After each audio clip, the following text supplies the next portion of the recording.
Okay. So, nandito pa rin tayo sa chapter 7.3 ng Of God's Covenant. Please bear with me po. Medyo mahaba ito, pero bibilis ako ipagsasalita. At yung iba siguro, hindi ko na babasahin kung kukunin ko na lang yung pinaka, kasi may mga underline naman doon. So, kadalasan, yun yung gagawin natin. At, ayun,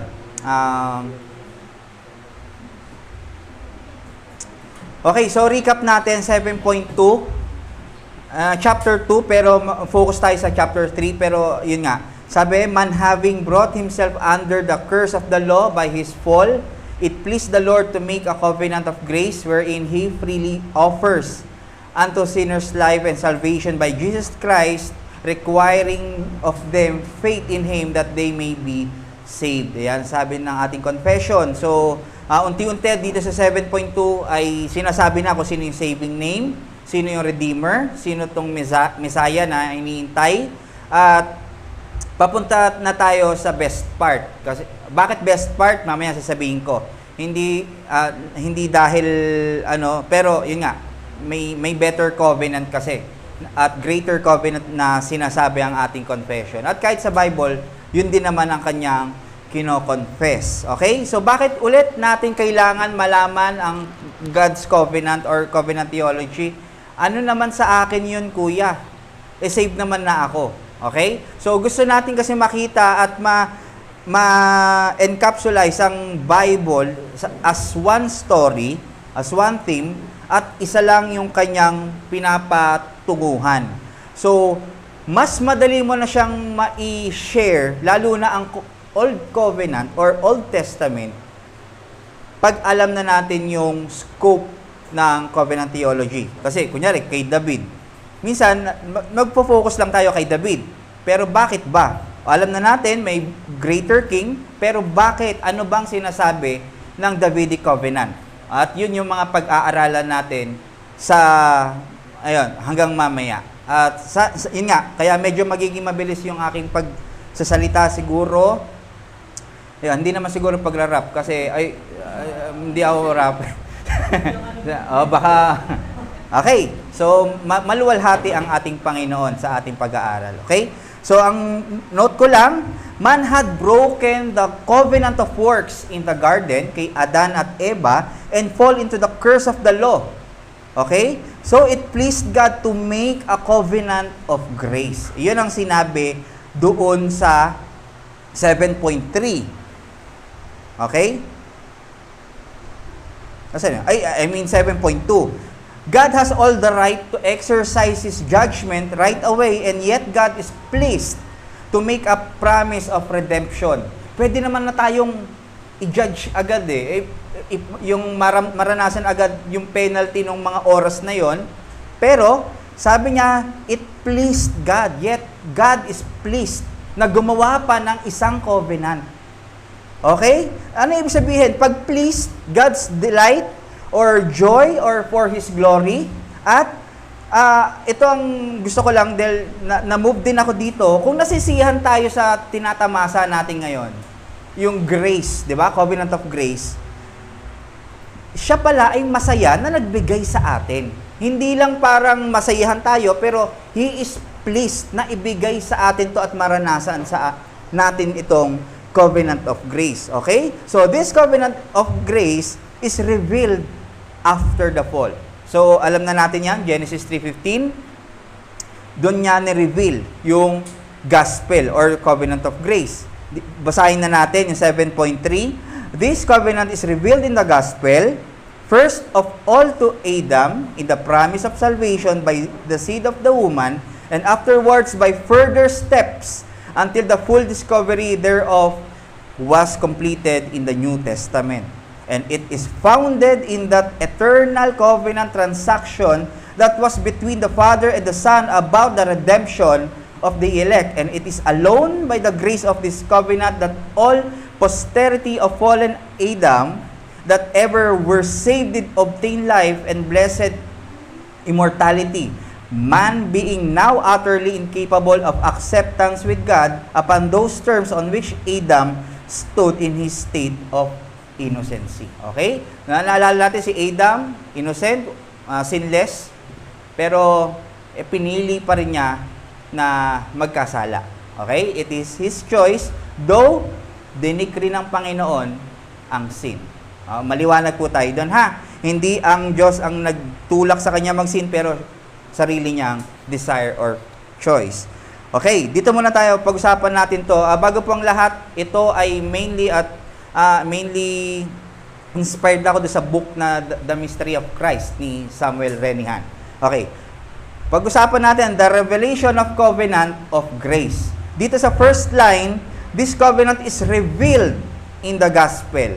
First of all to Adam in the promise of salvation by the seed of the woman. So ito ay revelasyon ng covenant of grace. So this revealed in Genesis 3:15.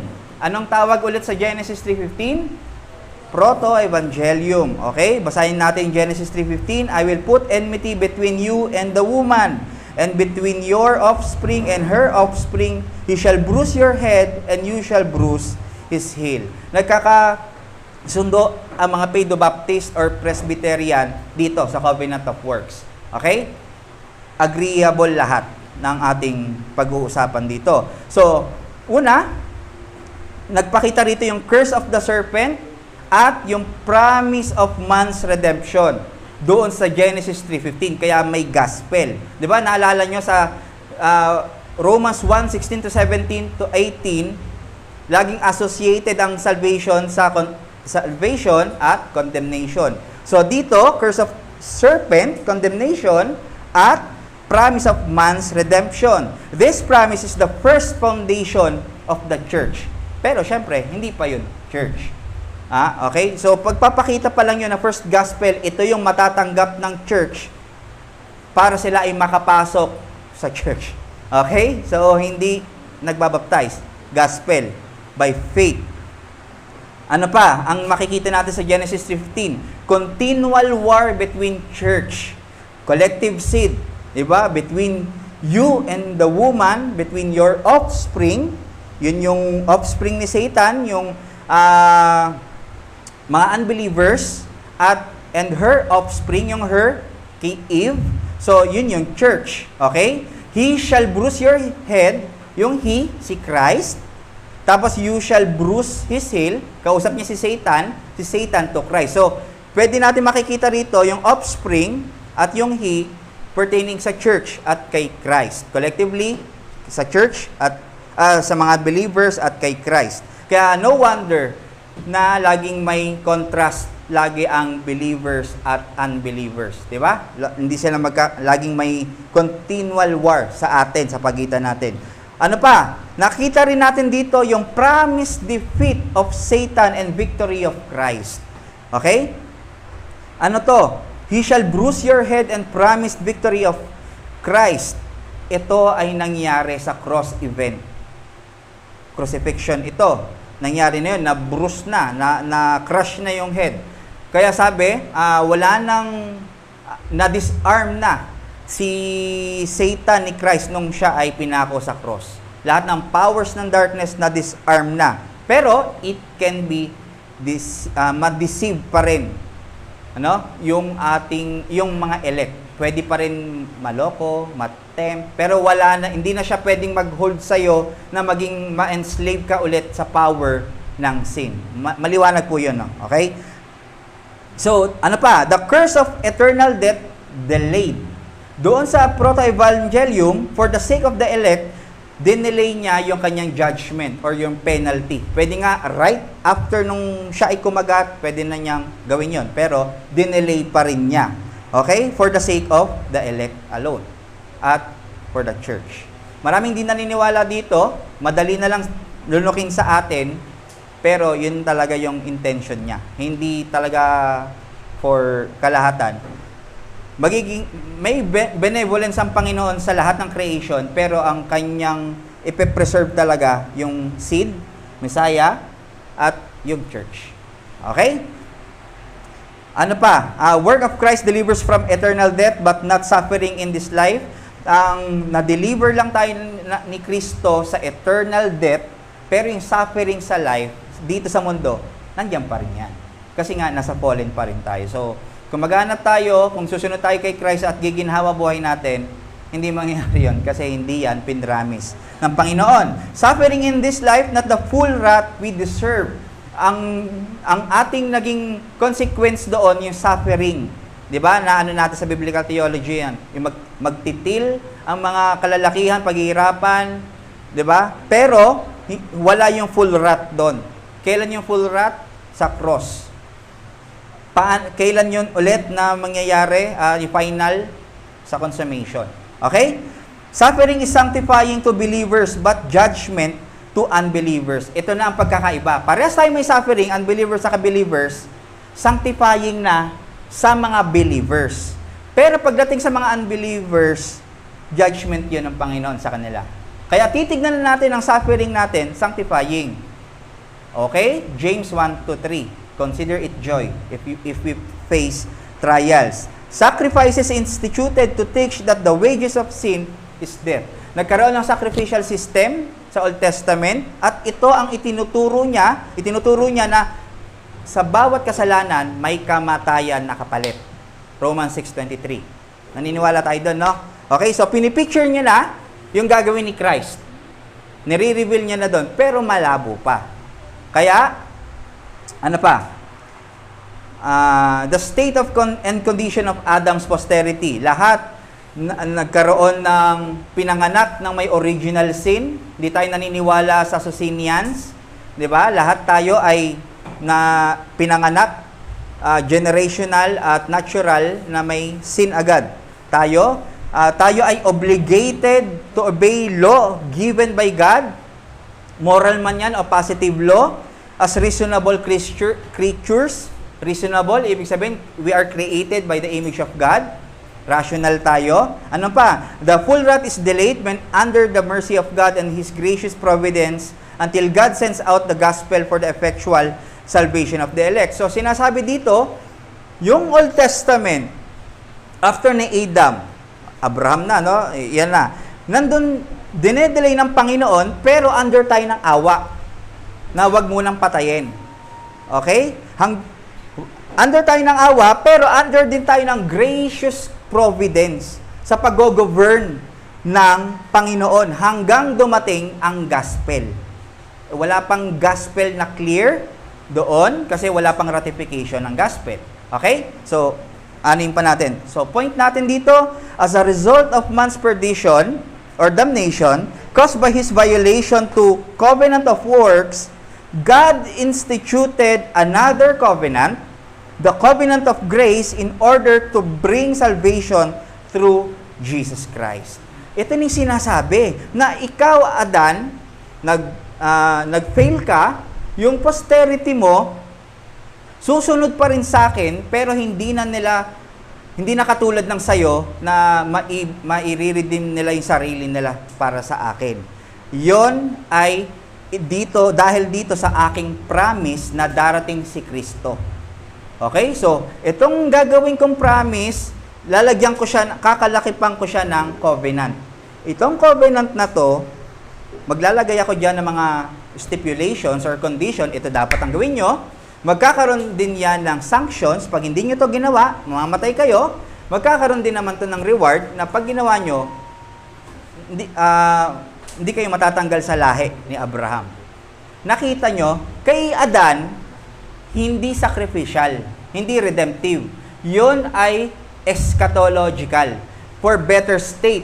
Itong mga Abraham, pag ginagawa nila, tinutuli sila, nagkakaroon sila ng sunog sa altar, hindi sila nagkakaroon ng better na state. Sinner pa rin sila. Pero, ang maganda doon, na-stay pa rin sila doon sa Israel race. Okay? So, ayun, number 2, the progressive revelation of the gospel. The covenant is revealed in the gospel, first of all to Adam, in the promise of salvation by the seed of the woman, and afterwards, by further steps, until the full discovery thereof was completed in the New Testament. Sabi ni James Renihan, it refers to the progressive revelation of Christ throughout the Old Testament. Simple way of stating that Jesus Christ is the theme of Scripture. Okay? Sabi niya ni Christ sa Luke 24, do sa road ng Emmaus, ang lahat ng mga Scripture, mga old Scripture ay nagpapantungkol sa akin. Okay? So, ano ang sinasabi dito sa afterwards by further steps? Una, sabi ni James Renihan, forward movement from point A, announcement in the garden, to point B, the incarnation and inception of the new covenant. Pwede natin tignan, pwede rin yon. Or sa point B, or second, steps by also bring a person upward. Okay? Una, forward, moving forward from A to B. Ngayon naman, person upward. Ano to? A fitting metaphor anticipating the arrival of the promised one who paradoxically descends before ascending. So, ang sinasabi dito na yung kanyang pag-reveal sa seed do sa Genesis 3:15 ay unti-unti na binibring, no? Nire-reveal sa mga bawat mga pangyayari, events, tao at mga rites or rituals hanggang dumating na si Christ. So, yun yung further steps, paunti-unti, or yung first nga niya, from A, covenant of works, to covenant of grace. So, parehas tama. Pero mas masinsin, yun ang gawin natin sa second. Sabi ni Himaya Cox, though more darkly in types and shadows, parang kulang sa context. The gospel was preached to them, sabi sa Hebrews 4:2, and so the covenant of grace revealed, though more darkly in types and shadows. So, ibig sabihin, yung mga types and shadows, ito ay yung mga ginagawa ng mga Old Testament na mga tao, at ito rin yung pinaka-way ng Panginoon para i-preach sa kanila yung gospel. Okay? Anong tawag dito sa types and shadows na to? 'Di ba yung kahapon, foreshadowing? Sinasabi ni, sino to? Ni Angela. Okay? So, ito rin yon. Types and shadows. Nagpo-foreshadow si Angela kahapon. Di sa baba? Nagko-covenant theology na to. Okay? So, ang tawag dito ay typology, mga kapatid. Sabi sa Hebrews 8:5, ano ba ang typology? They serve a copy and shadow of the heavenly things. For when Moses was about to erect the tent, sino yung tent? Si Christ. Okay? Isaiah 54. He was instructed by God saying, see that you make everything according to the pattern that was shown you on the mountain. So, sila ay nasa mountain, mga Old Testament peeps. At ginawa nila, nag-erect sila sa tent, pero ito naman ay foreshadowing lang ni Christ. Okay? Sa New Testament. Ano pa sabi sa Hebrews 9:24 na pertaining sa typology? For Christ has entered not into holy places made with hands, with our copies of the true things, but into heaven itself, now to appear in the presence of God on our behalf. So, yung lahat ng mga nangyayari sa Old Testament, yan ay copies ng true things. Okay? So, nasa true, ano na tayo? Period na tayo. Parang gano'n, no? Nandito na tayo kasi si Christ dumating na. So, lahat na ay totoo at nabibigyan na natin ng interpretation yung Old Testament. Ano ba ang definition ng typology na ayon sa mga kaibigan natin? Sabi ni G.K. Bill sa kanyang New Testament use of the Old Testament, page 14, the study of analogical correspondences. Pag sinabing correspondences, similarities, yung may pagkakahawig. Analogical correspondences among revealed truths about persons, events, institutions, and other things within the historical framework of God's special revelation, which from a retrospective view are of a prophetic nature and are escalated in meaning. So, ang dapat daw, ang mga qualification sa typology, hindi ibig sabihin, pag may mga bagay na tayo doon, i-relate na agad natin kay Christ, kahit hindi naman siya talagang type ni Christ. Kunyari, may gumanon sa Old Testament, uy, parang boses ni Christ yun sa New Testament. Hindi pwedeng ganon, no? Hindi ganyan. Ito yung mga qualifications. Una, there is equivalence. Yun nga, analogical correspondence. Ano pa? Merong historicity. Ibig sabihin, nag-appear siya in the history sa Old Testament. Pangatlo, appointing forwardness to Christ, the promised seed of a woman and promised Messiah, at mayroong retrospection. Sabi ni G.K. Bill, ang retrospection is meant that the idea it was after Christ's resurrection and under the direction of the Spirit that the apostolic writers understood certain Old Testament historical narratives about person, events, or institutions to be indirect prophecies of Christ or the church. Anong gusto nating sabihin dito? Sabi ni Nehemiah Cox dito, ang best interpreter ng Old Testament ay ang Holy Spirit na nangungusap sa atin sa New Testament. Tanong, nasa New Testament ba tayo o wala? Nasa New Testament na ba tayo o wala? Ha? Nasa New Testament na ba tayo? O wala pa? Na tayo ngayon.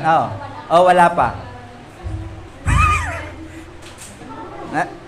Tama. Nasa New Testament na tayo kasi si Christ yun. Okay? So wag natin isipin na yung history lang natapos ng New Testament do sa mga apostol, hindi lang. Hanggang ngayon sa atin, New Testament pa rin ito. Okay? Under na tayo ng New Covenant ng Panginoon. Retrospection yon. Ibig sabihin, pag nagbabasa tayo ng New Testament with the guide of the Holy Spirit inspired sa atin, nababasa natin yung Old Testament na ito ay typology pala ni Christ. Okay? Kunyari, yung binasa kanina na Hebrews 9, yung Holy Temple. Ay, parang ito yung mga temple sa Old Testament. Okay? So, yun yung mga typology. Ano pa? Yung last niya ay escalation. By escalation is meant that the antitype is heightened in relation to the OT types. Ano ba to? Yung type, pag sinasabi sa typology lagi may type and antitype. Type, para mas maintindihan natin yung New Covenant or Covenant of Grace, ang type ay any persons sa Old Testament, events, or institutions, or rituals, or traditions, or lahat ng mga pwedeng ginagawa nila doon, yun ay mga copies at pointing kay Christ. Anything or anyone na nasa Old Testament, yun ay type. Okay? Ang antitype ay ito yung true, yung nabasa natin kanina, true, or may substance, which is si Christ. Yung kanina sa Old Testament, ito yung shadow. Sa antitype, sa New Testament, ito yung substance. Okay? So, ito, shadow. Ito yung type, ito yung antitype. Okay? Ito, hindi ako yan. Ako to, kamay ko to. Hindi mo siya kamay. Pero, yung image niya, nagtuturo dito. So, pag meron tayo sa Burgos doon, nakasulat, SGRBC, 100 kilometers ahead. Ibig sabihin, tinuturo nito, yung church na SGRBC, it doesn't mean na yun ang SGRBC. Baka mamaya yung picture na yun, doon tayo walang mag-church doon, ha? May tinuturo lang yon. Baka naman maupo tayo doon, ito yung SGRBC. Hindi. Tinuturo niya lang yon. Gets? Walang substance yon. Empty. Walang laman. Ang laman, nandito. Nandyan kayo. Okay? Sana. Ano pa? Ano bang relationship between type and antitype? Paano ba sila nagkakaroon ng Ano bang relasyon nilang dalawa? Ang types, sino bang type nyo?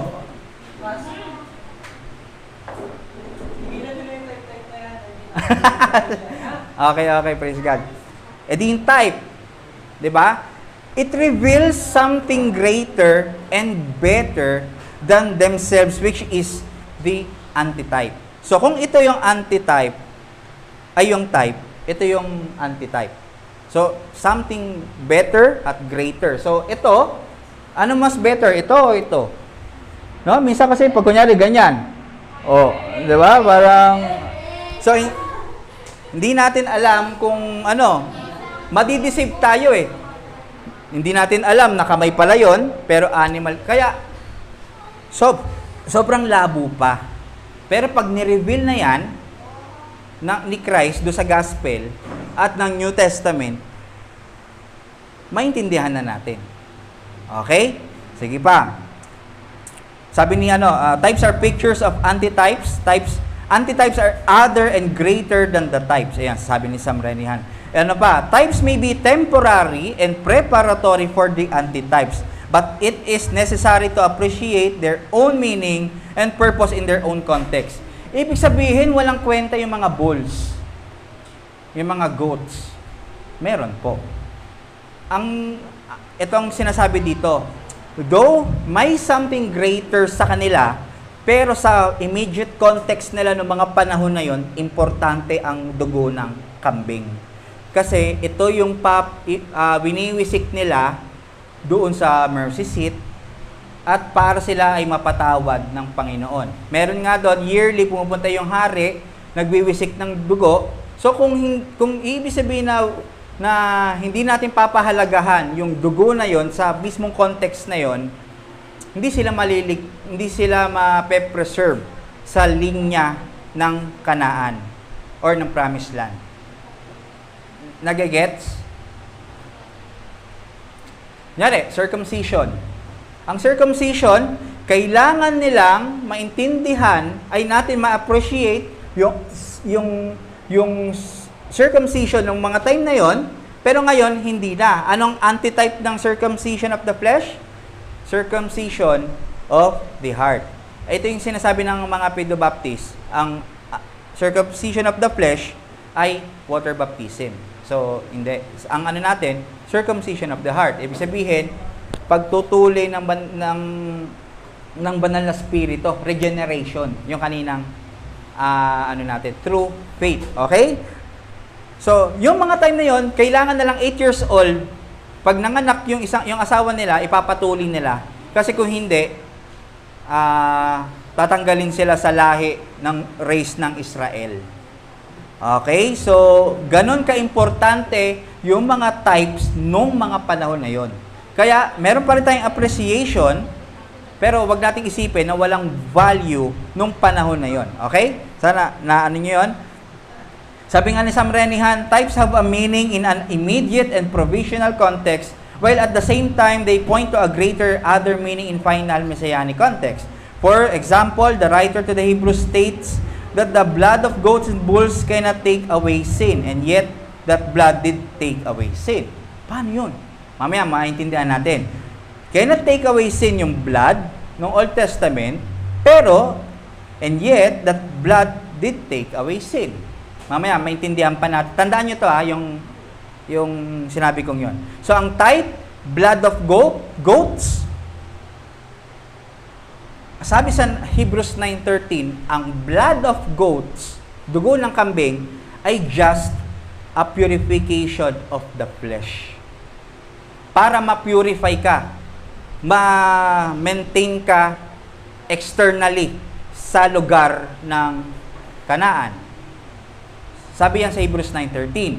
Ang antitype, blood of Christ, purification of our conscience. Hebrews 9:14. Ibig sabihin ng purification of our conscience, ito ay may change at transformation inwardly. Ano ibig sabihin? May banal na spirito dito. Okay? So, maliwanag na yung pagkakaiba nila. Nakakapag-save yung blood sa mismong context na yon, pero externally, pero hindi siya nakakapag-save spiritually. Ang nakakapag-save pa rin, yung promise ni Messiah. Okay? Ano pa? Promise na Messiah. Types terminate when the antitypes arrive. Okay? So, pag si type, nandiyan na, mateterminate na yung mga type nyo pag dumating na yung antitype. Okay? Sino? Okay? Mateterminate na. Mawawala na siya. Sabi nga ng Samrenihan, a return to animal blood is a denial that Jesus' blood has any meaning. To prefer the shadow over the substance is to say that the substance has not arrived. To prefer animal sacrifices is to say that Jesus has not come in the flesh and is not the Christ. Okay? So kung may nakikita pa rin kayo na nagsisiga dyan at nagtapon ng kambing para ialay sa Panginoon, hindi, parang dinire-reject niya yung ginawa ni Christ sa cross. Okay? So maliwanag po doon. Dito lang tayo sa mga may konting example lang ako para natin yung typology or types and antitype. Sa Exodus 12:46,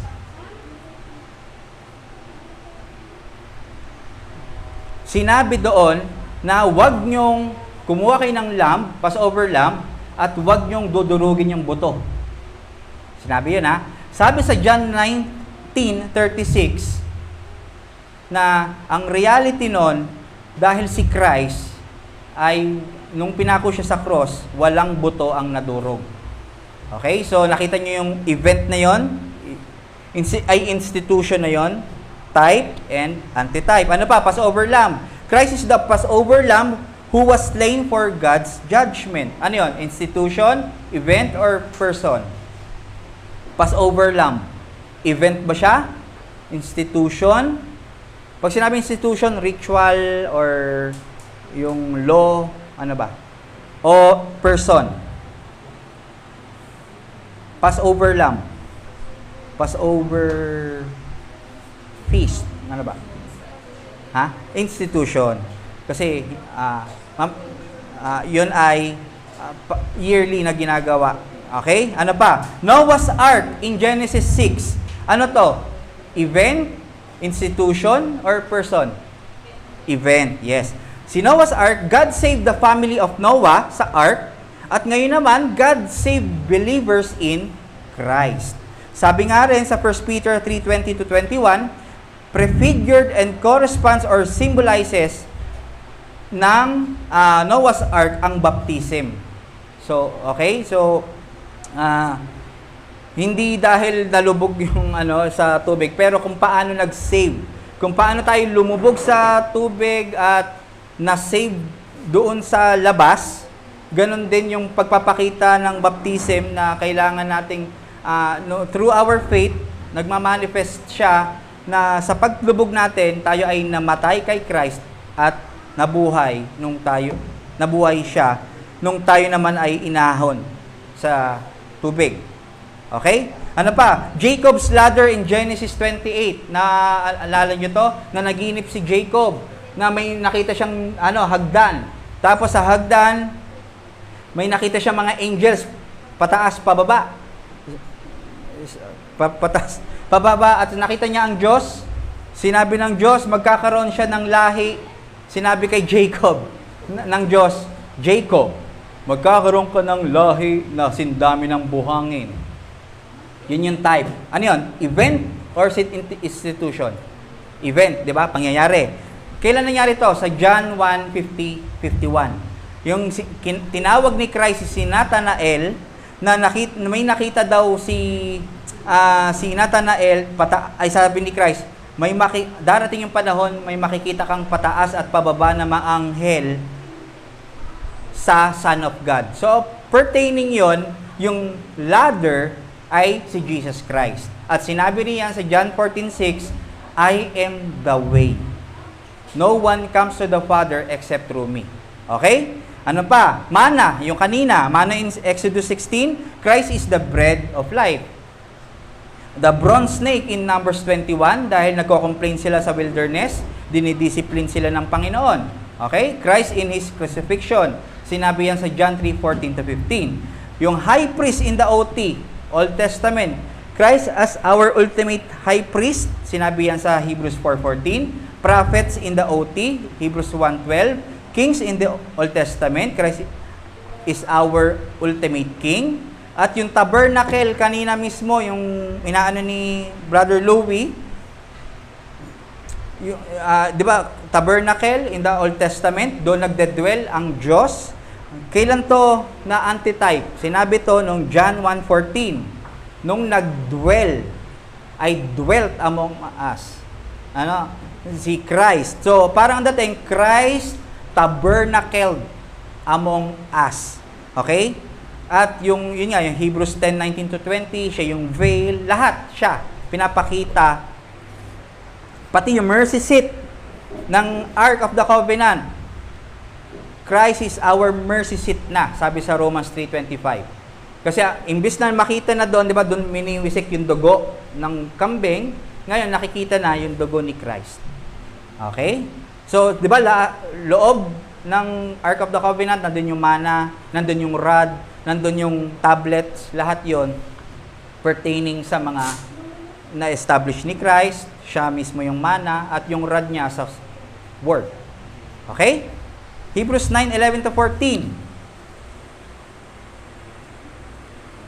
But when Christ appeared as a high priest of the good things that have come, then through the greater and more perfect tent, greater and more perfect tent, not made with hands, that is not of his creation, he entered once for all into the holy places, not by means of the blood of goats and calves, but by means of his own blood, thus securing an eternal redemption. For if the blood of goats and bulls and the sprinkling of defiled persons with the ashes of heifer sanctify for the purification of flesh, how much more will the blood of Christ, who through the eternal Spirit offered himself without blemish to God, purify our conscience from dead works to serve the living God.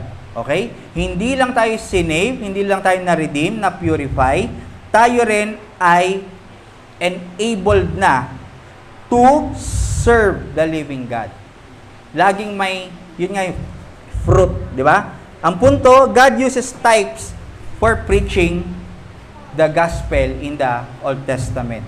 Hindi yun ginagawa lang ng wala, pero ang purpose ng Panginoon ay to preach Christ sa Old Testament.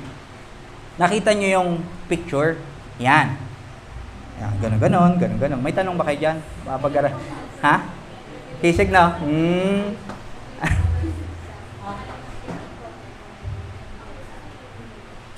Okay. So, anin muna natin yung Adamic Covenant. Covenant of Works, dito ay provisionary. Laging provisionary. Ano ba yung provisionary? Meron siyang ite-test under test ang tao. God made man reasonable at upright. Natural law, nasa kanyang puso. Yung moral law. At eventually, sinulat na rin ito sa Stone of Tablets, sa Mount Sinai. Ano pa? At briefly by Christ, diniscuss niya ito sa discourse niya as a royal law, no, sa Matthew 22, na pag-usapan natin. Then, ano pa? Kay Adamic Covenant, naglagay ang Panginoon ng positive precept not to eat the tree of knowledge, sa Genesis 2:16-17. So, Adam obligated to obey because of natural law na nandito sa kanila, nasa kanya. 'Di ba? Na nasa puso niya. This law threatened death kung hindi niya gagawin. Okay, kaya meron siyang obligasyon na gawin sana yon, and offered reward then for the betterment of his being or eternal glory. Mababasa natin yan sa 7.1 ng LBCF. Meron ding two trees doon, life of tree, a tree of life, a tree of knowledge. Ito yung signs na under si Adan at si Eva ng God's covenant.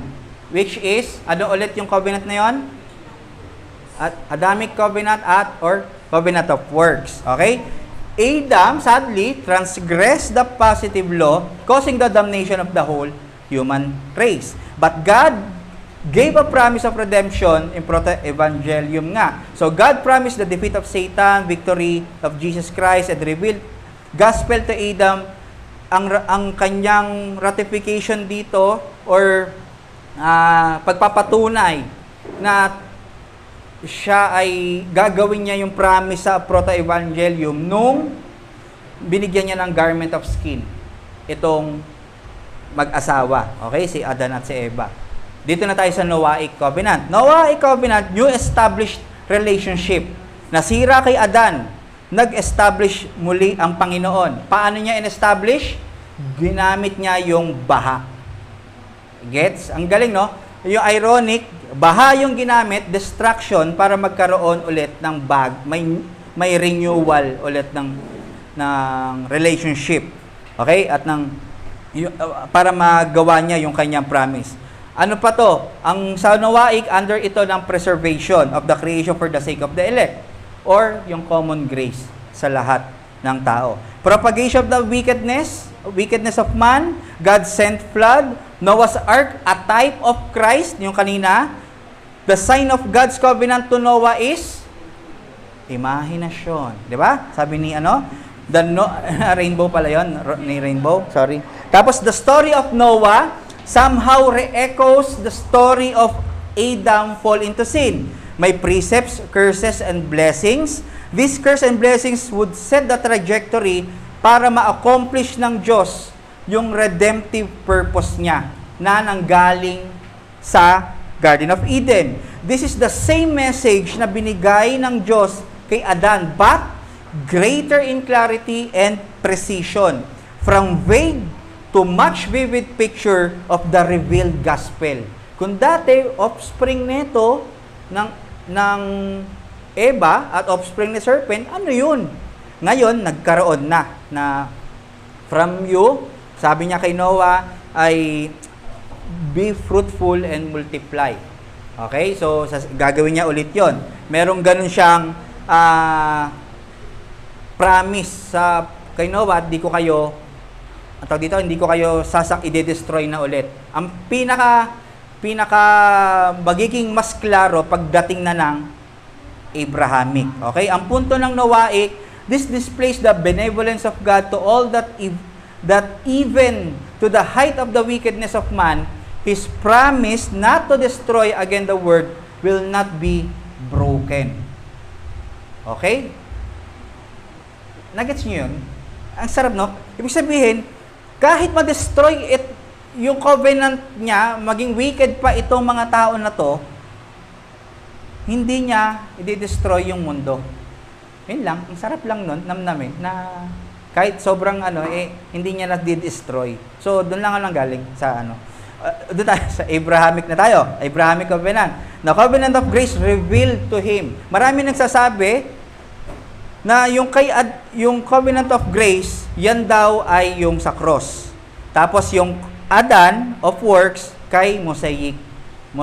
So, hindi po ganon. So, dito lang tayo kay Adam, creation, Kingdom of creation. Tapos yung Old Testament, Kingdom of Israel. At dito, Kingdom of Christ. Okay? At kung matotal, pag-iisay naman yan, parang old and new. Pero pag mawawala na yan, new na lang yung matitira. Okay? So sabi ni-reveal ito sa Galatians 3:6-9. Abraham received the same covenant of grace that was first revealed in the garden. Yun pa rin. God gave Abraham a designation in the covenant of grace, the father of many nations. Sabi niya sa Genesis 17. Father of the nation of Israel. Yung kanyang pagiging father of many nations, may dalawang bracket. Isa, father of the nation of Israel. Ito yung carnal. Ito yung flesh, yung carnal seed. At father of the true believers, spiritual elect or mga spiritual seed. Okay? So, di ba, may mga remnant na Israelites. So, sa covenant of grace, ang covenant of grace, binigay ito kay Abraham. I will bless you and you will be a blessing. 'Di ba? Sinabi ng Panginoon sa kanya to. All spiritual blessings to him and to his descendants. This covenant was established to Christ. Fulfillment ito nung Genesis 22-18. Ano ba nangyari dito? Pagbabasahin natin yung Genesis 22-18, yung offspring doon si Jesus Christ. Okay? It is Christ who will be the blessing, hindi si Abraham. Na lumiliwanag na. Akala ni Abraham, or tayo kahit reader, si Abraham yung magiging blessing. Pero sa 22 pala, si Christ pala, kaya naging blessing si Abraham. Kasi manggagaling lang kay Abraham. Okay? Through faith, Abraham counted as righteous sa 15 ng Genesis. This covenant to Abraham was ratified in 1517. Ano ba yung ratification, kuya? Sa covenant, dahil monophyletic, merong nangyayari na papatay siya ng isang kambing, kunyari ganon, hati niya sa dalawa at dadaan siya.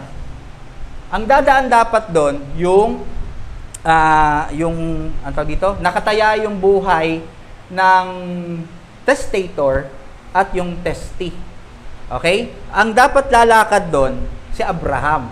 Yun nga lang sa 1517 linagay ng Panginoon si Abraham sa deep sleep.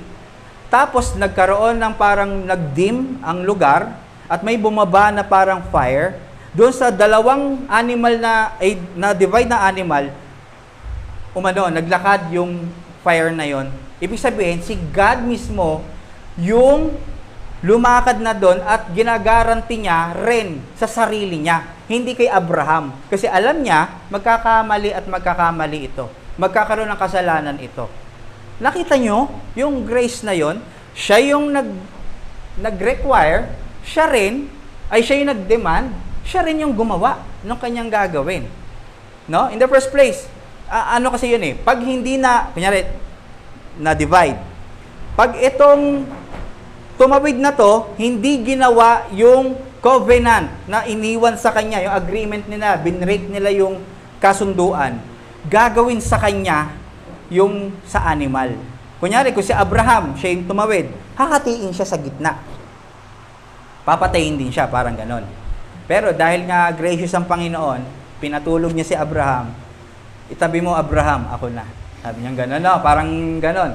So, yun, si God, dahil nga hindi naman siya naglalakad, fire of ball, yung naglakad na ganon. Nagets niyo, ratification yon noong 1517. Ang sign naman nito na meron under si Abraham ng covenant ng Diyos ay yung circumcision. Sign and seal. Trees, rainbow, circumcision. Okay? Kung nag-circumcise sila, nung baby sila, di sila makakat sa race ng Israel. Pero pag naniwala siya, pag tumanda na sa promised Messiah, at napipreach ng forefathers, yung mga judges at prophets, pinipreach yung types, kahit hindi ito clear. Ito, punto ko dito. Kunyari, kuya, yung nag-circumcise, elect ng Panginoon. Yung pagpipreach sa kanya ng mga gagawin, ng mga forefathers niya, yung, yung mga promised Messiah, na ibe-bless sila, pupunta sila sa promised plan, magkakaroon sila ng eternal temple, may redemption. Kahit malabo yon sa pandinig ng elect, sufficient sa kanila para maligtas sila doon. Paano pag non-elect? Wala. Kahit gawin nila yon, wala. Pero syempre, baby pa lang sila noon, hindi pa nila kaya maintindihan ng gospel. As na tumatanda sila, doon lang nila nalalaman yung preach. So, ano nangyari? Yung circumcision, nag-save lang sa kanila doon sa lahi nila. Pero yung kanilang paniniwala pa rin doon sa promised seed, yung kanilang, nagkakaroon sila ng salvation doon, pero hindi salvation pa. Kasi, namatay sila, naniwala sila sa promise, hindi pa sila saved. Wala pang ratification. Nasa sila? Nasa Abraham bosom.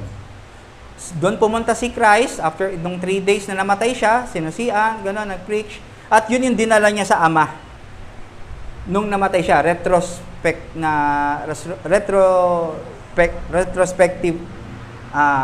ano ba to? Power ba? Ano? Yung, retroactive effect. Yon. Retrospective. Kakanood kayo ng Sky. Retroactive effect na namatay si Christ, doon lang nagkaroon ng salvation itong mga to. Mamaya, yung kung paano tinitignan ng mga presby, yung mga typology. Okay? So, nagkatalo lang kasi ang Baptist, ang Reformed Baptist, sa typology, kung paano tignan.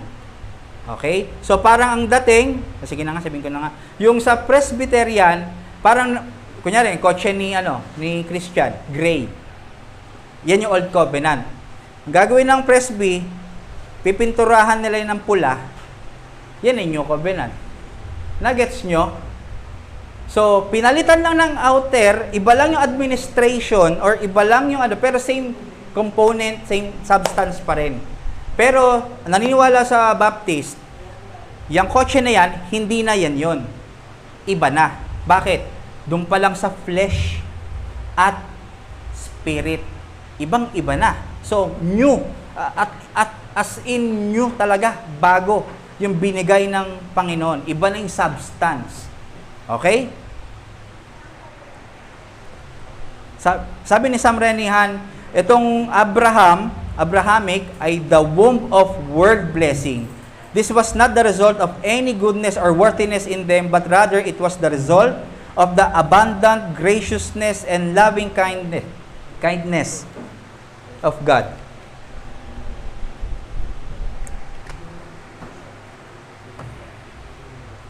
Yun po yung Abraham. Okay? Result ng abundant graciousness and loving kindness of God. Ano pa? Sumunod, Mosaic. Mosaic Covenant, si Moses, mediator siya, pero hindi siya federal. Hindi katulad ni Abraham, federal siya. Si David, federal. Pero si Moses, mediator lang. Okay? The picture naman ng sinasabi ng Mosaic Covenant ay yung redemption na nakita nung sila ay dineliver from Israel's slavery. Yung Israel's slavery sa Egypt. Okay? So, yung picture ng gospel doon, yung redemption ay yung pag-alis na pagligtas ng Panginoon ng mga Israel sa Egypt. Okay? Yun yung sinasabi sa Mosaic. Ano pa? Dito sa Mosaic, ito yung promise of enslavement. Mga pangako. Sinabi na ito sa Genesis 15 kay Abraham. Sabi ni God kay Abraham, your offspring will be sojourners in a land that is not theirs and will be servants there, and they will be afflicted for 400 years. Tama ba nangyari? Tama, 430 years. Okay? Yun yung promise ng enslavement. Anong promise ni Christ sa atin ngayon? Sa church? You will face tribulation. Kaya huwag natin isipin na walang tribulation talaga. Kung paano pinramis ito, nagpa-promise si Christ na you will face tribulation. Ano pa? Promise of deliverance. Sinabi naman niya ito sa Genesis 17:8 kay Abraham pa rin. God remembered His covenant to Abraham that He will give His offspring the land of Canaan. Canaan. Kaya pala, pinapunta niyo doon si Moses para ilabas sa Egypt. Kasi pupunta na sila sa promised land. Yung Canaan or Canaan, yun yung promised land. Okay? God remembered His covenant that they shall come out with great possession, sabi sa Exodus 3:7.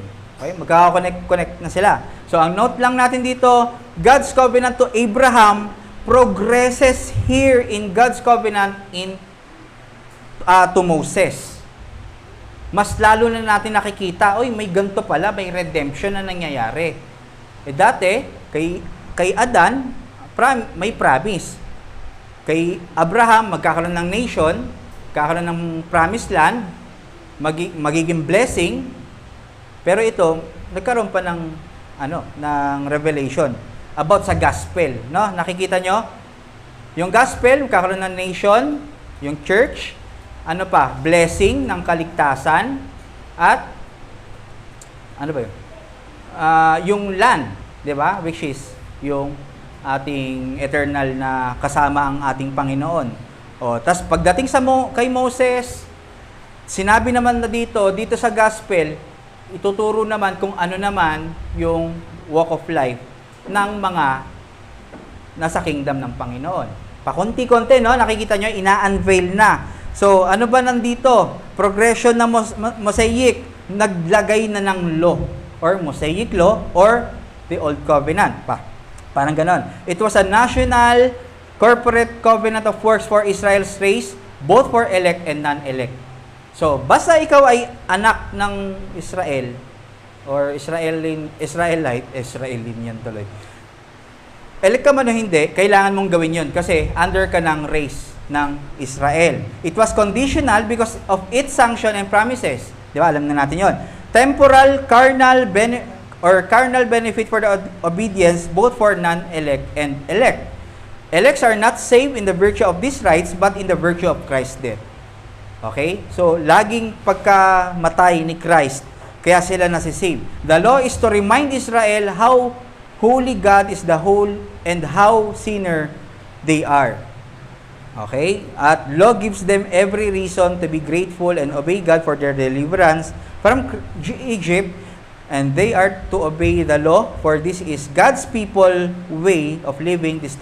May distinction na ito sa other race. Okay? At dito, mas makikita natin, mas madidisplay pa yung do this and live, you will and I will. Sinasabi ni God, you will and I will. Pag ginawa mo to, I will kill you. Pag ito naman, I will prosper you. Okay? So sabi ni Sam Renihan, the descendants must keep the covenant if they want to enjoy the benefits and blessings promised by God. But for the Israelite to enjoy the blessings, they must keep the covenant, the law. Okay? So, yun yung kanilang lalakaran, yung law. Walang nagsabi rito na naililigtas sila spiritually. Okay? Note natin, they have obedience to the sacrificial system but never change them inwardly. So, kaya yearly ang kanilang, di ba, naalala nyo si Hannah, di ba, sacrifice doon, ginawa ng negosyo ng mga priest, yung mga sacrifice nila. Okay, pagpapatunay na hindi ito nagkakaroon ng change inwardly, Hebrews 10:3-4. But in these sacrifices, there is a reminder of sin every year. For it is impossible for the blood of bulls and goats to take away sin. So, straightforward, hindi natatanggal yung sin sa Old Covenant. Galatians 3:19-24, now before, nabasahin na lang natin siya, pero dito sa pinakapunto, now before faith came, before Old Covenant, we were held captive under the law, imprisoned until the coming faith would be revealed. So then the law was our guardian until Christ came, in order that we might be justified by faith. Okay? So ang law, siya yung nag-guard sa atin na maging maayos yung race pa rin hanggang dumating si Christ. Kasi kung walang law, kalat-kalat nga yan. No? Hindi na natin, wala nang pagpigil sa kasamaan ng tao. Okay? So ang punto, this not only points, yung Mosaic covenant, this not only points us to Christ as our Redeemer, but also the realization of Him as the eternal Son who willingly and voluntarily entered the creation as His obedience to the transacted covenant of redemption in eternal past. Okay? Realization yon na pumunta siya rito at nagkasundo nga sila sa covenant of redemption. This shows that no one in the world can attain the perfect righteousness and qualified to be a mediator between us and God. And also, no man can endure the full wrath of God as the penalty of breaking the law. No one but Christ, the second Godhead of the Triune God. Okay? So, ang daming ginamit ng Panginoon sa Old Testament, pero wala man lang ni isa doon ang pwede or qualified na maging mediator at maging redeemer ng buong Israel. Okay? Punta na tayo sa Davidic. Sa Davidic naman, earthly kingdom foreshadows messianic kingdom. Ayan na. Nalaman na nila yung rules, nalaman na nila yung way of life. Ito naman yung kung paano yung kingdom na ng Panginoon, Messianic. Ano na to? Sabi ni Sam Renihan, the Mosaic Covenant anticipated the Davidic Covenant not only by laying out basic laws for the king, but also in its prospect of consummation. Sabi sa Deuteronomy 12:8-12, look forward to a time when there would be a centralized location for sacrificial worship in the kingdom. Kasi nga, tabernacle pa sila, tent pa sila, 'di ba? Tangan-tangan nila kung nasaan yung dwelling place ng Panginoon. Ngayon, sabi niya sa Deuteronomy 12, wala pa dito sila David, magkakaroon ng centralized na dwelling place at concrete. Anticipated nila yun. Pero syempre, ang sinasabi naman din dito, si Christ yun. Okay? Pero nangyari naman ito for, yun nga, doon pa rin sa race ng Israel, yung carnal. The blessings of the covenant and established throne, rest over enemies, protections. Ang condition dito sa Davidic, ay teka lang, yung sa Mosaic, ang ratification doon, yung pagwawasik nila ng dugo doon sa Ark of the Covenant. Kaya may dugo pa rin. At ganun din naman dito sa Davidic, sa temple, pag pumapasok sila sa Holy of Holies, meron pa rin silang winiwisik. Okay? Na dugo para doon sa kanilang ratification. Pero sabi nga, 'di ba, hindi nasasatisfy at naaanoy ang Diyos sa mga dugo ng bulls. 'Di ba sa Isaiah 1, 'di ba, at Hebrews 9. Ano pa? Ang conditions na binigay kay David, kailangan mong i-guard ang sanctuary, kailangan mong yung purity ng God's worship. Kahit hari siya, hindi siya pwedeng mag-alay. Meron pa ring priest. Okay? So, yun. Madadaanan natin yan pag nag-zoom in na tayo. Ano pa? Keep God's law. Kailangan pa rin nilang mag-submit sa commandments ng Diyos. Ano pa? Kailangan itong hari ay ire-represent nila ang God's people. Alam natin, lahat ng hari, kahit si David, pumalya. Hindi mai-represent ng tama ang Israel. Diba? Alam naman natin yung talagang kasalanan ni David. Nangalon niya. Diba? Tapos sino to? Si Solomon, 700 wives. At marami pa na mga hindi kanais-nais na mga hari. O anong sanction pag hindi nila na-represent ng maigi at di nila na-purify yung sanctuary?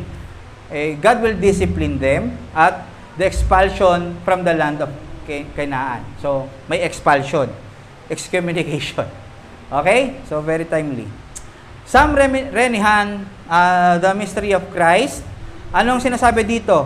Discipline and punishment are not just slaps on the wrist. Hindi lang parang tapik-tapik lang ng Diyos, but a complete disinheritance from the blessings promised to Abraham. Hindi lang siya inalis, pinalabas, pero tinatanggalan na siya ng karapatan na tawaging Israel. Tinatanggal na siya na ma-inherit yung mga kung ano pa yung meron ang Israel. Okay? So, note lang natin dito, Abraham and Davidic is much alike. God made threats for the unfaithfulness and individuals and group. Katulad ng ginawa ng Diyos, yung pagtanggal sa trono ni Solomon. Okay? And dahil sa pag-break niya ng covenant. This points us to the better, itong Davidic covenant, points us to the better, greater, and eternal kingdom, the kingdom of Christ. Ano ang pinipreach nila? Kung curious kayo, paano sila mag-preach sa Old Testament? Sabi sa Exodus 19:5-6, kay Abraham pa to ito yung syempre yung nagpo-propagate, ay nagkakaroon na ng building sa pero ito yung pinakapayak. Now therefore, if you will indeed obey my voice and keep my covenant, you shall be my treasured possession among all peoples. For all the earth is mine, yun ang sinasabi ng Diyos sa Israel. And you shall be to me a kingdom of priests and a holy nation. These are the words that you shall speak to the people of Israel. So Moses came and called the elders Moses, Exodus 20, and called the elders of the people and set before them all these words that the Lord had commanded him. All the people answered together and said, all that the Lord has spoken we will do. And Moses reported the words of the people to the Lord. Okay? Amen. Parang nagaganon sila. Pagtalikod niya, ayan na, mga idols, di ba? Ayan na yun. Wickedness ng mga Israel. So, ang note natin dito, Exodus 19:5-6 is not a clear gospel, but sufficient for the elect. In Hebrews 11, this is, kung mababasa natin Hebrews 11, di ba ang daming pangalan? Kala natin genealogy lang yon. Pero, this is an overview of how men or elect place their faith in the promise of a greater covenant, na naniwala dito sa sinasabi dito ng Exodus 9:5-6. Di ba? Sila Abraham, nakita nga nila na hanggang dire-diretso. At sa, di ba? Hebrews 12, si Christ na yon. Okay? Hebrews 13, Mount Zion, yung worship. So, yung church na. So, Hebrews 11:13-16, ano sabi? All these people died still, lahat mga namatay, still believing what God had promised them. Sa Old Testament to. They did not receive what was promised, but they saw it all from a distance and welcomed it. They agreed that they were foreigners and nomads here on earth. Ang ganda nito, kinikilala nila na hindi sila taga dito sa earth. Di ba? Naano natin sa New Testament, sabi ni Christ, you are of this world but not, you are in the world but not of this world. Okay? Obviously, sabi sa Hebrews pa rin, people who say such things are looking forward to a country they can call their own. If they had longed for the country they came from and they could have come back, kung feeling nila na napuntahan na nila yung mismong promise ng Diyos sa kanila, pwede naman silang bumalik doon. Pero hindi. Parang ang dating, alien pa rin sila sa mundo. But they were looking for a better place, a heavenly homeland. That is why God is not ashamed to be called their God, for He has prepared a city for them. Ang ganda. No? At yun ay mangyayari sa Revelations 22. Okay? Yun.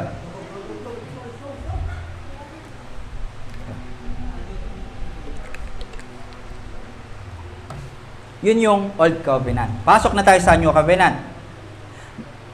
The Covenant of Grace. This is the New Covenant.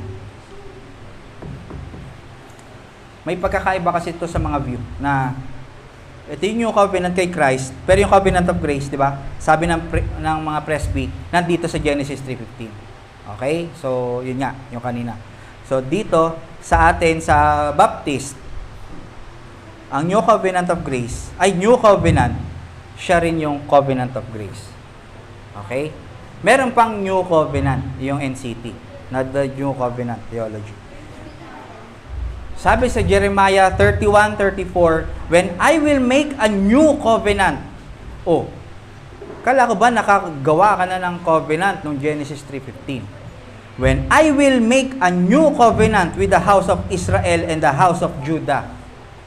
Not like the covenant that I made with their fathers. Ayun, Davidic, Abrahamic. On the day when I took them by the hand to bring them out of the land of Egypt, by covenant that they broke, though I was their husband, declares the Lord. For this is the covenant that I will make with the house of Israel after those days, declares the Lord. I will put my law within them, and I will write it on their hearts, and I will be their God, and they shall be my people. For I will forgive their iniquity, and I will remember their sin no more. At quoted din ito sa Hebrews. Diba? Hebrews 9. Sabi ni James Renihan, this is the culmination of God's covenant purpose. He brings it to reality by His life, death, and resurrection. Christ is the final revelation of God's saving purpose. The result is that everyone who trusts in Him will receive the forgiveness of sin and gift of life. Sabi kanina, it is impossible to take away the sins doon sa Old Covenant. Sabi rin ni Luke 24:27 about kay Christ, sabi ni Christ, and beginning with Moses and all the prophets, He interpreted to them in all the scriptures the things concerning Himself. Okay? So lahat yon paturo lang, walang substance, shadow lang, papunta kay Christ, at si Christ mismo ang nagsisave through retroactive effect. Okay? So, prior revelations point to Christ, Luke 24:27 nga, He is the last Adam, 1 Corinthians 15:22. He is the Abraham seed, Galatians 3:16. Fulfills Mosaic law, Matthew 5:17-20. The true Davidic king, Matthew 1:1, son of David. Diba? Sinabi na ganun. Ang punto, the Old Covenant taught, tinuro that forgiveness comes through a sacrifice administered by the high priest representing them. This clearly pointed forward to what Christ will accomplish both as our high priest and the ultimate sacrifice for us. Siya yung high priest, siya rin yung sacrifice. Siya yung giver, siya rin yung gift. Siya yung tabernacle, siya yung lagay, mercy seat, siya rin yung dugo. Diba? Lahat siya. At talagang nakasentro. Isipin mo ang Hebrews, na yung epistle ng Hebrews, ito ay sinulat para sa mga kumalat, mga nag-apostate. Hindi sila nag-smoke, hindi sila nag-gimmick. Ang nilagay niya para bumalik ulit sila, Christology and Covenant Theology. Diba? Napakaganda. Wala silang ibang paraan, kundi gospel lang talaga. Si Christ ang ipipreach natin. Sabi ni Sam Renihan ulit, He is also the Son of God, who was commissioned to make many sons to glory, to bring a new humanity to a consummation Adam failed to reach. Okay? Ni-reach niya, inattain niya, ginawa niya yung hindi nagawa ni Adam at mas better pa. Ano ang mga reference ng New Testament patungkol sa New Covenant of Grace? Sabi sa Luke 22:20, this cup that is poured out for you is the new covenant in my blood. Ano pa? 1 Corinthians 11:25, lagi natin naririnig, this cup is the new covenant in my blood. Sabi sa 2 Corinthians 3:6, ministers of a new covenant, not of the letter but of the spirit. Not of the letter sa tablet of stones, pero but of the spirit sa heart. For the letter kills, di ba? Pumapatay ang law, but the spirit gives life, regeneration. Okay? Ano pa? Hebrews 8:8, I will establish a new covenant with the house of Israel. Ano pa? Hebrews 8 ulit. New covenant, He makes the first one obsolete. And what is becoming obsolete and growing, old is ready to vanish away. Mawawala na. Dito nagkakatagpo yung nawawala naman lahat talaga. No? Yun nga lang, medyo may level yung presby na nag-iba lang ng administration. So yung ginagawa kay Abraham or Moses sa sacrificial system at ginawa ni Christ, pantay lang. Kasi may grace na dito. Pero gracious yon na sila ay ma-lead, ma-orderly at ma-keep at ma-preserve hanggang dumating ang gospel. Hindi, maganda. Maganda naman. Ang mahalaga dito, may Redeemer tayo, si Christ. Kasi mawawalan din naman ito ng effect kung ako ang i-presby. Mawawalan ito ng effect kung walang cross event. So, kaya nagkakaroon ng save dito, wag lang tanggalin yung cross. Diba? Kasi parang yung lamb mismo, malinaw dito na walang bearing itong mga dugo ng kambing. Ano pa? Establishment of the New Covenant or Covenant of Grace. The death of Christ is accomplished the revealed Covenant of Grace. So, siya yung nag-accomplish sa kanyang cross event. Ano pa? Yung blood of Christ is the ratification of the New Covenant. Bakit blood niya? Kasi holy, perfect, unblemished, Ay, sorry. At innocent, ano pa? No? Yun yung kanyang kung bakit naging na-appease at tinanggap ng Diyos yung kanyang kamatayan, yung kanyang sacrificial sinacrifice niya yung sarili niya. At ano pa? Yung establishment ng New Covenant, it is the Holy Spirit that makes all new. Yung regeneration. Hindi natin sinasabing wala ang Holy Spirit sa Old Testament, pero ang Holy Spirit, ito yung kanyang task na inoohan doon sa Covenant of Redemption. Lahat lahat ng maniniwala kay Christ ay bibigyan ng banal na spirito ng bagong buhay. Lahat ng ginawa, kaya si Christ ay nag-incarnate dahil sa Holy Spirit. Kaya sa resurrection dahil sa Holy Spirit. Kaya nakapag-minister siya sa banal na spirito. So, ang pagpapakita rito, 2 Corinthians 5:17, new creation talaga ang ginagawa dito, hindi lang parang level ng Old Covenant. Nasira na talaga to, na obsolete na, vanish away, at iba na tong Covenant of Grace or New Covenant. Dahil ito ay sa Spirit, no? Kumbaga siya yung nag-apply. Si Christ ang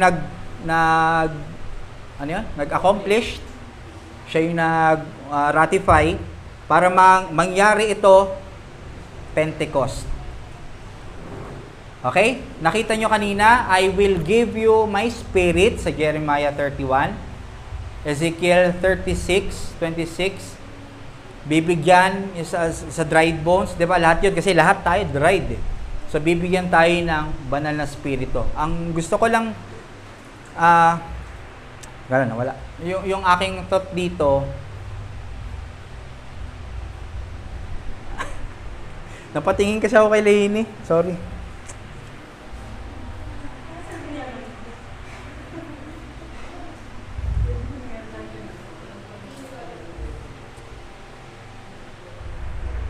Choke ako choke. Nakalimutan ko. Hindi siya para din. Okay. Hindi, yun. Buti kasi sinabi ng Jeremiah, bibigyan niya ng spirit, at kung mababasa nyo sa Joel 2:28-32, about sa spirit yon. Ibig sabihin, event siya na mangyayari sa New Testament. Yon ay yung Pentecost. Sabi sa Joel 2:28, magbibigay ako ng vision sa inyo, magsasalita kayo, yung parang ganon, mapi-feel kayo ng banal na spirito ko. So, nangyari yon sa Acts 2:14. Ang nangyari, nami-misuse yun ng mga churches ngayon na pag sinabing sorry. Ayoko. Pag sinabing apostolic church, ginagaya nila yung Acts 2, yung Pentecost na Spirit. Ayun. So, ibig sabihin, kung paano naging non-repetitive ang cross event, non-repetitive din ang Pentecost event. At non-repetitive din yung creation. Diba? So, lahat yan ay isang beses lang na binigay ng Panginoon. At ang Lord ang nagbigay niya. So, sabi ni Sam Renihan, Jesus' blood brings His people directly into heavenly presence of God's glory and places. Okay?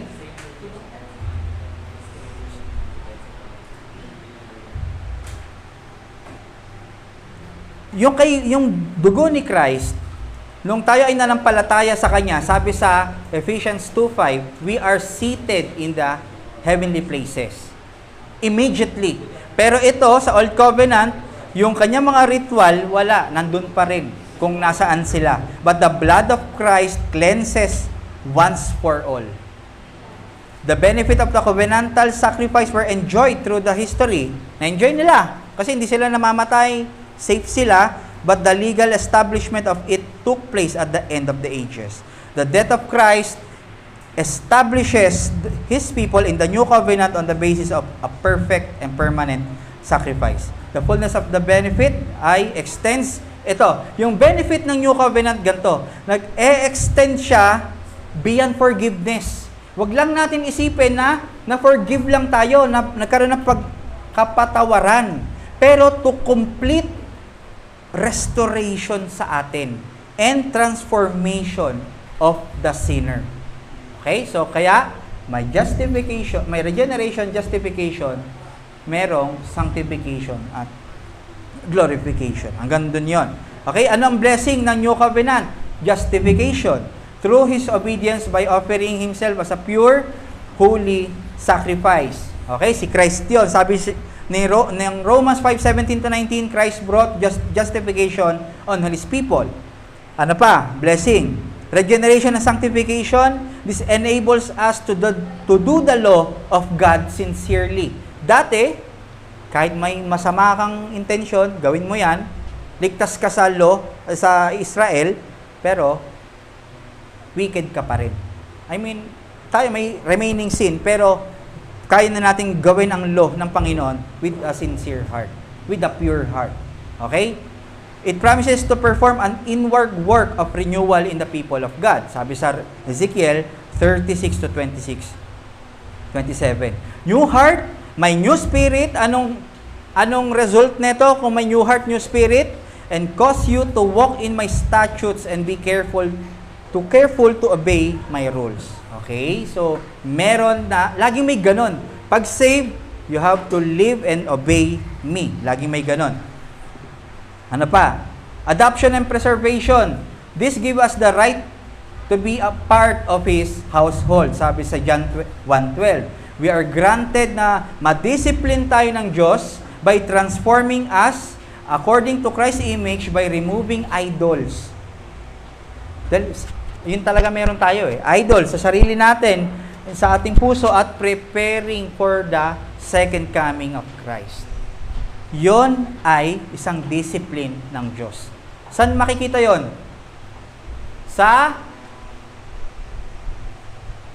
makikita yung manifestation nito ng adoption and preservation sa church.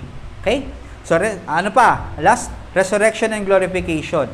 Sabi ni Sam, because Jesus Christ was faithful in the covenant of redemption, He earned resurrected eternal new creation life for His people.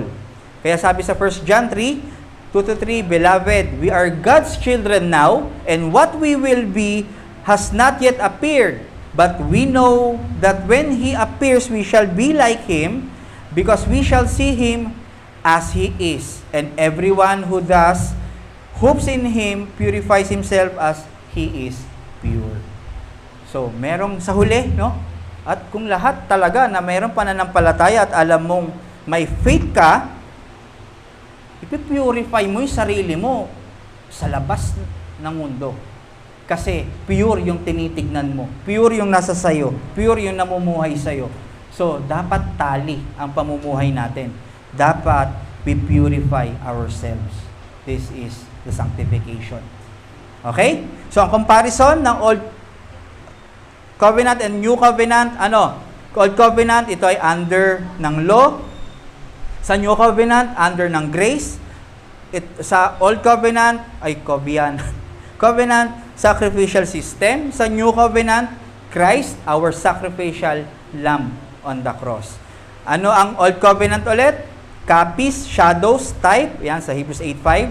Sa New Covenant, reality, antitype. Old Covenant, temporary, to vanish away, obsolete. Sa New Covenant, permanent, eternal. Sa Old Covenant, with fault. New Covenant, faultless and perfect. Old, purification of the flesh, saved in the land of Canaan. Purification of the conscience sa New Covenant. Changed inwardly by the Spirit. Made by hands of men, sacrificial system. Dito naman, New Covenant, transacted by God. Siya mismo yung nagwo-work. Okay? Cannot take away sin sa Old Covenant. Christ as our ultimate and once and for all sacrifice to take away sin. Siya yung scapegoat natin. Okay? Breakable sa Old Covenant. Naniniwala ba kayong breakable? breakable.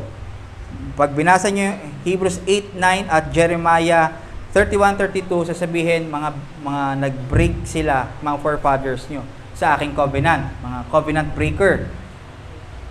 Ito, unbreakable. Yung new covenant. The covenant of grace was ratified in the crucifixion of Christ. This is a better and greater covenant because all the works are the triune God, not of the works of man. Didiinan ko lang to. Yung unbreakable ng new covenant. Kung sa old covenant, breakable. Pag nagkasala ka, break ka na sa covenant. Nag-break? May nag-break? Wala naman. Sa new covenant, unbreakable, kahit magkasala ka, hindi mabibreak yung covenant of grace na nakuha mo at new covenant. Bakit? Eternal yung sinacrifice, hindi ikaw. Si Jesus Christ. So, ang side point ko dito, ang new covenant is better because covenant of redemption was conditional for its federal head. Conditional. Dapat, hindi ito magiging better, dapat si Christ. Sila yung namili. Gets? New covenant is applied surely for the elect as grace. Naging grace na sa atin. Because they are chosen unconditionally in eternity past. Okay? At ang new covenant is received conditionally by faith in the gospel. Unconditional sa atin. Ipapasok tayo ng Panginoon sa new covenant dahil tayo ay dinikli na, no, na maging covenant people niya. Pero, conditional pa rin sa lahat ng tao para makapasok doon by faith. Hindi by works, by faith. May condition pa rin. Okay? Lagi may ganito. Pero kung makikita natin yung prinsipyo, ito. Si Adan, covenant of works. Yun ay eschatological para mapunta sa betterment niya. Sa Old Covenant, covenant of works pa rin. Kung makikita mo, parang prinsipyo lang covenant of works, pero sacrificial na to. Dahil, ang magiging sasalo or parang magiging batayan ng kanilang ginagawang works at sacrifice ay si Jesus Christ. Okay? Sa covenant of grace, covenant of works pa rin. Bakit? We are saved by the works of Christ. Na transacted sabi sa redemption, ikaw, magwo-work ka, magkaroon ka ng good works sa mundo. Sabi ng ama sa anak, yes, nag-willingly siya. So, covenant of works yon sa ama. Pero ang benefit sa atin, covenant of grace. Kasi hindi naman natin deserve na mag-work ang ang anak para sa ama na ang magbe-benefit ay tayo. Nagets? Lahat ay works talaga. Nagtrabaho si Adan, nakita niyo pagkakaiba, eschatological sa Old Covenant, kung paano naging works, at si Christ nagtrabaho din. Na-save tayo sa works ni Christ. Pero ang dating sa atin, nakuha natin yon as grace. Okay? So sabi ulit, ni Sam Renihan, basahin ko na ito lahat. The kindness of covenant, yung kindness, kabutihan ng covenant na ito, in light of the creator-creature in distinction is important. But this is heightened when the creature is a sinner. God not owes sinner no blessings, but He has every right to execute full judgment upon them. So, for God to make a covenant with man after the fall, a covenant of blessing and good promises, is not only kindness in light of His absolute dominion. Hindi lang dahil sa maganda at promise niya. But also, tignan natin yung sarili, in light of man's fallen and sinful condition as a rebel and enemy of God. Naging mabuti ang covenant ng Diyos kahit heightened ang ating wickedness ng Panginoon.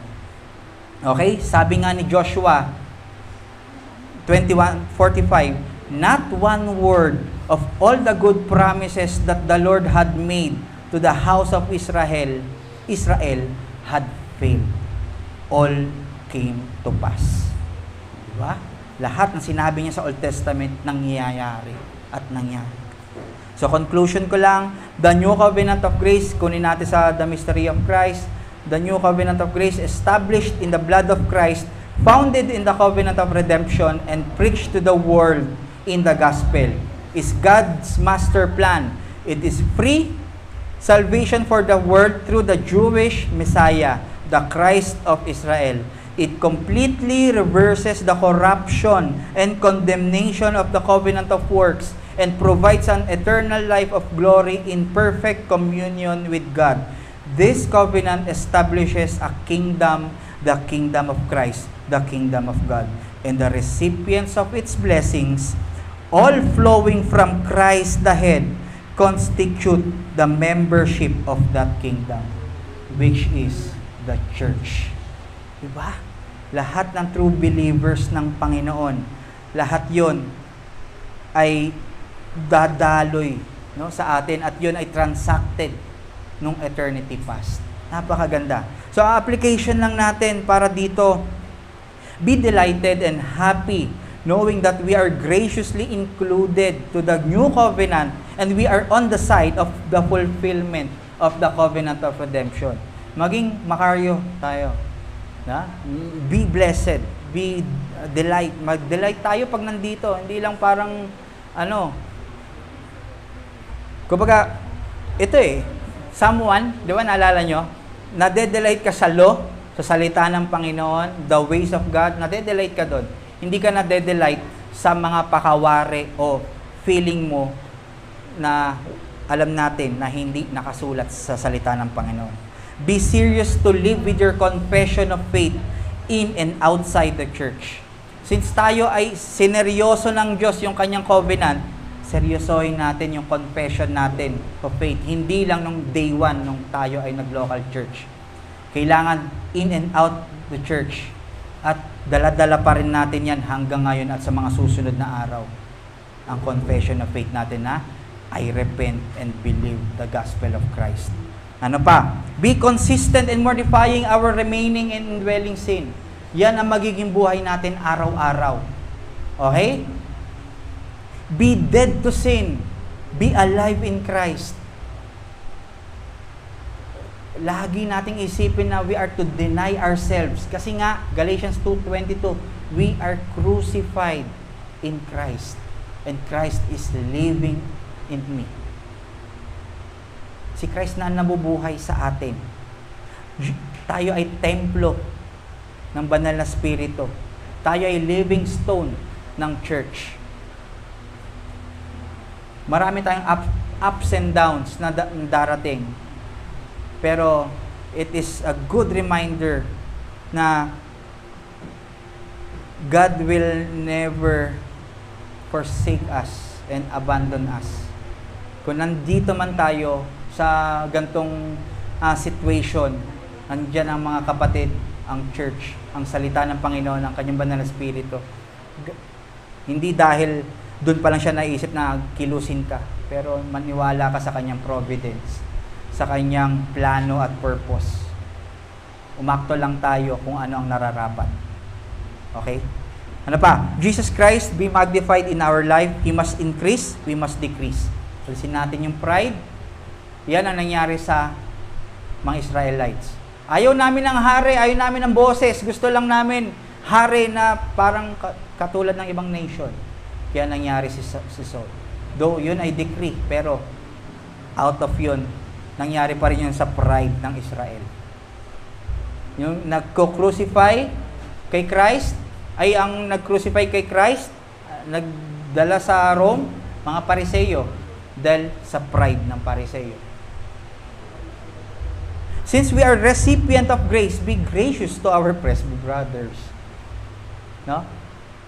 At sila ay gospel holder, so kung ano man yung kanilang posisyon, kapatid pa rin natin. Mahalaga, hindi sila niredeem ng kung sino, kundi si Christ lang. Okay? Ganon din Kung ano yung tingin natin sa kanila, kunyari, in error sila rin sa atin, ang mga presby, ay yung mga rebab, in error din naman sila. So, the feeling is mutual. Pero we're friends pa rin, no? Ayun lang. Siguro doon sa dispensation, yun, medyo malaking usapin ito. Pero dapat gospel talaga. Kasi ang nangyari kasi, dinivide ang dispensation. So kung kay Abraham, na-save ka doon, Abraham per se.